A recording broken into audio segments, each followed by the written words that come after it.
I blooming loved listening to that. You're the voice, John Farnham. We had a good time there, Soph, didn't we? We did. Hand claps. Yeah, we were doing a whole anthemic moment. Sophie Ellis-Bextor is here, and she's going to be... How are you, kid? I'm really good, thank you. How You are you? look fabulous. I'm really well. I can't... You're going to sing Wild Forever for us first, and then we shall have a little chat. Okie dokie, yeah. Let's do that. Start for it. Come on, then. There's a look in your eyes that says you want to be carefree tonight, just like in days gone by when we were wild.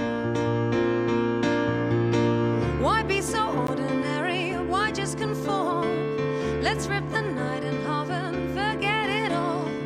So keep the engine running under the stars. I feel release is coming. Tonight it's ours. We shouldn't fight the way we feel when it comes from somewhere real. I've gotten always in full blue.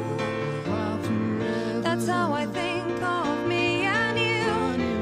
And if escape is what we need when it comes to you and me, we should just surrender, stay wild forever. It's like a secret we hold, and the adventures we go on are untold. You've got to lose yourself to find your way back home.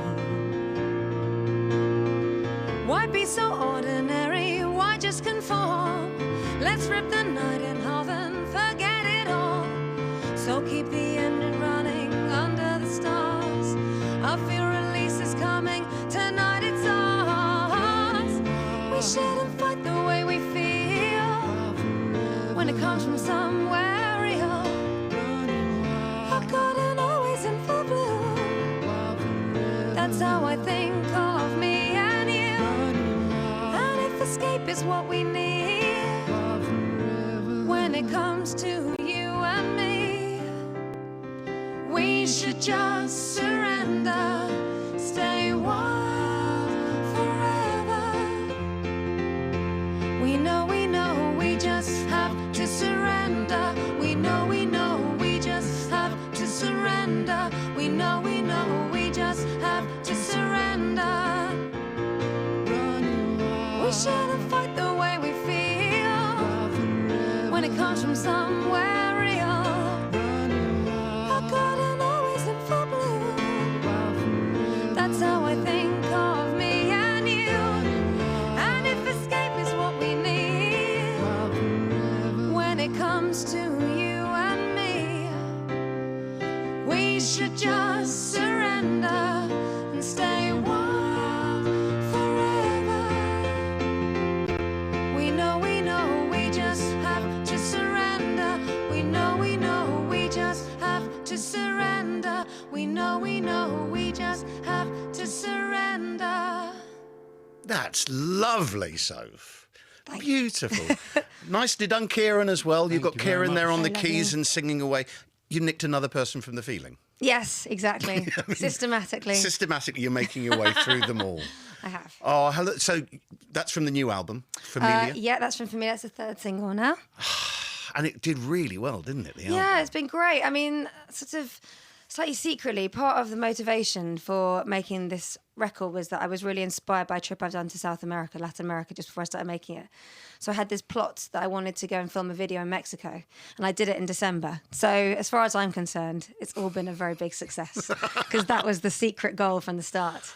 So that was really fun. And you're now taking it all out on tour. Exactly, yes. I go on to, and Kieran's come with me. We're going in, it's like 2.5 weeks away now, I think. Very soon. Yeah, and we start, UK and then a bit of Europe, but I'm really looking forward to it. It's So really fun. how many people do you have on the tour with you? Well, quite a lot actually. So Richard, my husband, playing bass with me, and we've got a guitarist, drums, and then I've got two girls who do strings and vocals with me. So it's a really nice group of people, and we're all mates as well. So And do the kids come with you? no, not Good really. move. Yeah. What ages two of are us. they?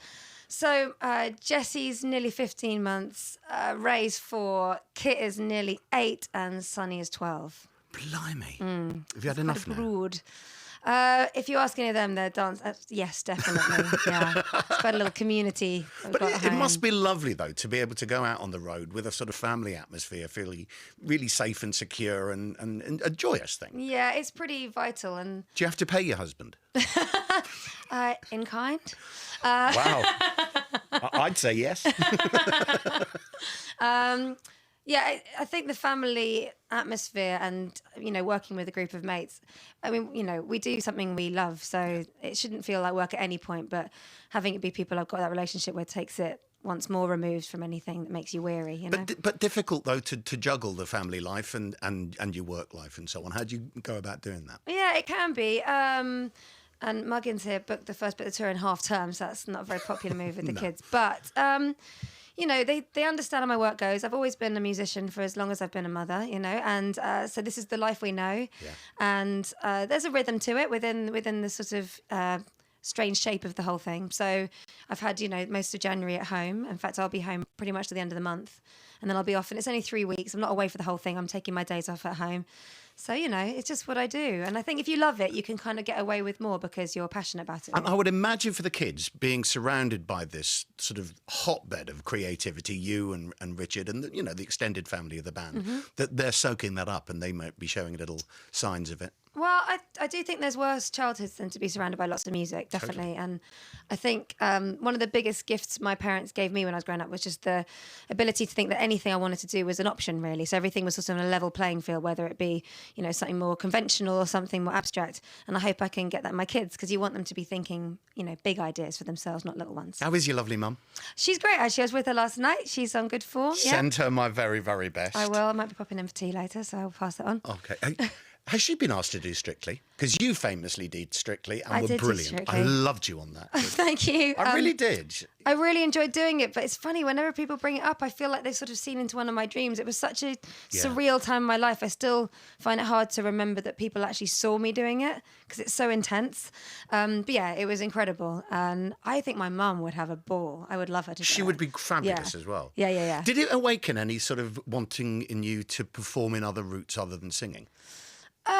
I think it helped inform what I do with my singing and how I perform and my confidence and just being a bit more fearless, really. What I'm alluding to is, would you ever go on stage in a musical, do film work, that kind of thing? Has it ever interested you to be an actor? Well, if you'd asked 15-year-old me what I wanted to do, I probably would have said acting. Really? I always, I've always loved that kind of thing. But I sort of feel like with music, I found all the elements I was looking for in one place, really. But if I get the opportunity to dance properly again, yeah, definitely. It's funny though. I don't know if I can really do it. I haven't been asked. Were you not watching? Well, I know I could do what Brendan taught me, but I haven't been asked to waltz since. So I don't know if I can just follow someone. It's like falling off a bike. Falling off a bike.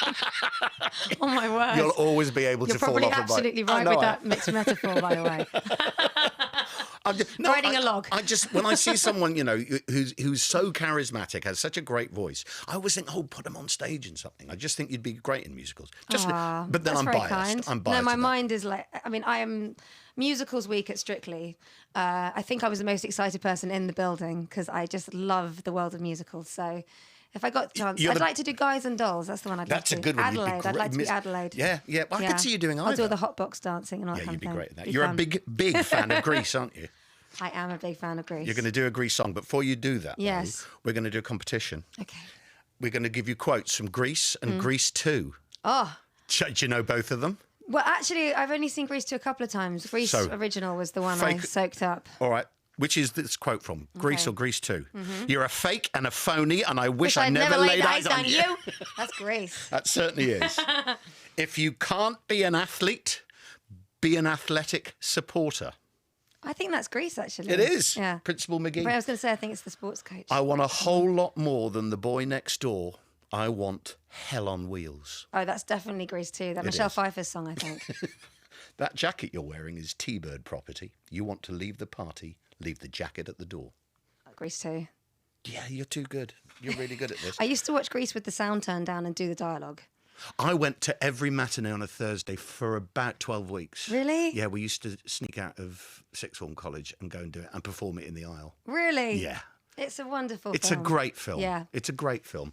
And it's a great song. Now, this is a part you could play. Rizzo. Rizzo. Oh, poor Rizzo. You'd be awesome. She's got a heart of gold, but She has. bad reputation. And a hell of a voice. I know. As Good have old you, my Stockard. lovely girl. Best of luck with the tour. Thank you. Hopefully you get to see it. The album Familiar is just fabulous. Thank you. Will you do this on tour? Oh, we might. Go I've got on. 6 albums to try and compress into the gig. Yeah, but throw one probably in, room they'll for a love it. cover, I guess. They'll love it. Can I dedicate this to my cats? They're called Rizzo and Kaniki. Of course they are. Of course they are. There are worse things I could do than go with a boy or two. Even though the neighborhood thinks I'm trashy and no good, I suppose it could be true. But there are worse things I could do. I could flirt with all the guys,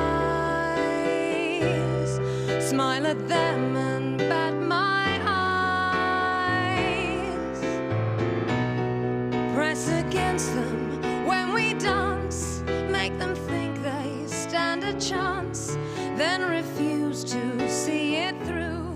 That's a thing I'd never do. I could stay home every night, wait around for Mr. Right, take cold showers every day, and throw my life away on a dream that won't come true. I could hurt someone like me out of spite or jealousy, but I don't steal and I don't lie, but I can feel and I can cry, a fact I'll bet you never knew.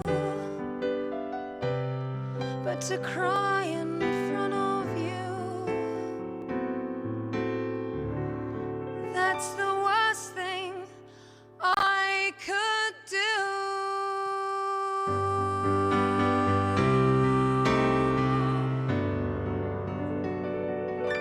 Oh, I loved that. Thank you so much, Sophie. I think I'm too old to play Rizzo, by the way. No, I was just thinking that you're not. I think I might Listen, be. Olivia Newton-John wasn't in her first flush of youth when she played Sandy. You'd Yeah, be that was absolutely fine. confusing to me as a youngster, actually. Was it? Yeah. All the adults being kids, I didn't get it. Yeah. Yeah. Never mind. Talking of musicals, give Dan my very best. I know his show is going to be opening up at the Crucible in Sheffield. Yeah. Everybody's talking about Everybody's Jamie. talking about Jamie. I'll Yes. see you there. See You're you gonna be there. Brilliant, my lovely girl. God bless.